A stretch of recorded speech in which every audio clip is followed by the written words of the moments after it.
Good evening, guys. It's good to be here once again. Today, we are going to talk about the topic if I became a principal for a year. It's kind of very interesting topic, which is being included in one of our most important topics for extempore speech. This is going to be very interesting. So, in this 21st century, I think we all go to school. Even I went school at an early age. Today, we all become scientists.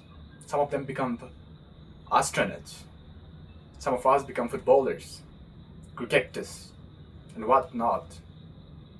Each and every responsibilities that the country realize to function both economy and in terms of industrialists. They need someone to take up responsibility, and that can be nowhere else. That can be found nowhere else. But it is human being who has to take those responsibility to developing countries. Today, in terms of economics, we need entrepreneurs. Who are entrepreneurs? They are the ones who once studied in a primary school with friends and who are engineers. They were once preparing for JEE or GATE examinations. 5 years later, they completed the course and so become an engineer. This is how trends have been up to date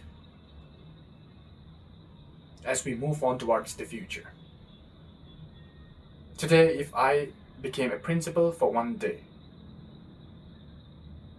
for 1 year, I'll be doing several things. But today I'll mention 3 important points that I will surely make of becoming a principal. Number 1, no social media within the class.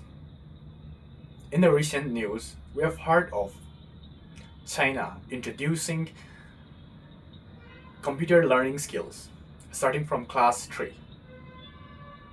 And now India is decided to adapt such trends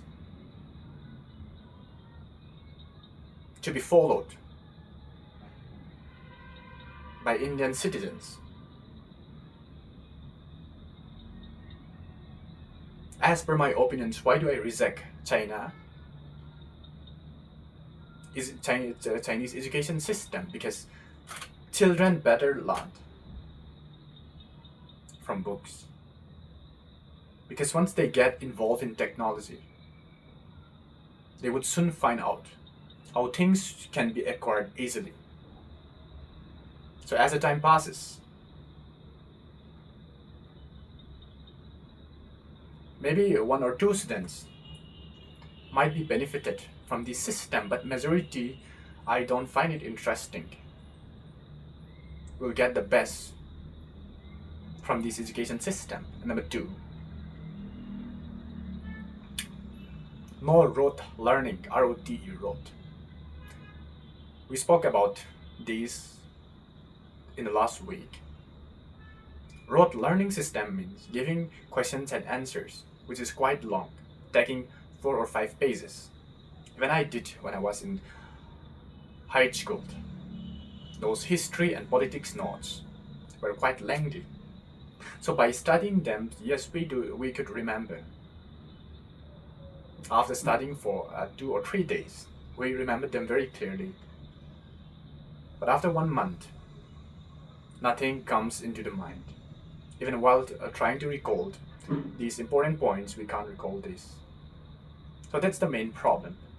The rote learning system is quite challenging and has no scope for the future of students. And number 3, digital learning skills. I will introduce digital learning skills because I said this might be contrary to the first point, but let us not confuse. For overall, over and above, I don't need computer knowledge or computer learning system in the school. But in the meantime, in the library or within the campus, I would install several computers that can be acquired by students without any difficulties. Because suppose I organize debate competition. How do I learn to make rules? How do I find topics that will be good for students? I am saying this digital learning to be introduced in the college or schools only for the interest of students. With technology, I would find several topics easily and the best way to perform the competition.